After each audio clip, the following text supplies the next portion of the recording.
Good morning and welcome to Redeemer Lutheran Church. I'm Pastor Gary Lodeholt. Last week we walked through what happened to Jesus during each day of Holy Week. I thought this week we might spend some time walking through the Lord's Prayer. And so, as you know, the Lord's Prayer begins, Our Father who art in heaven, hallowed be thy name. That's the first petition of the Lord's Prayer. And it begins with the words, Our Father. Now, I remember one time studying a theologian who was something of a mystic, and she wrote that she had trouble getting past the first two words of the Lord's Prayer, Our Father.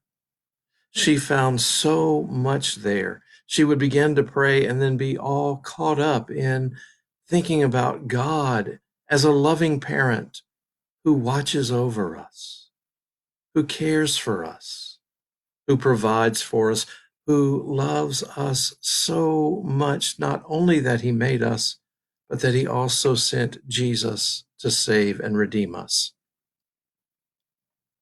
The prayer moves on, then we say, who art in heaven. And it speaks of God and God's power and might and awesomeness. That God is different than we are. But we can't confine God to heaven either.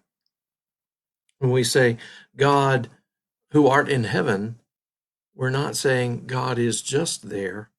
God is also here with us in all that power and might and awesomeness. This first petition ends with the phrase, hallowed be thy name.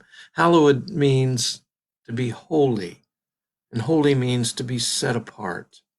That means not only is God something truly unique, but also our words about God ought to be honorable.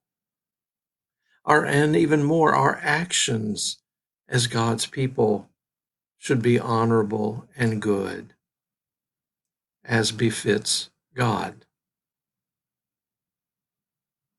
Many of you probably heard me say many times, as Christians, we need to remember not who we are, but whose we are.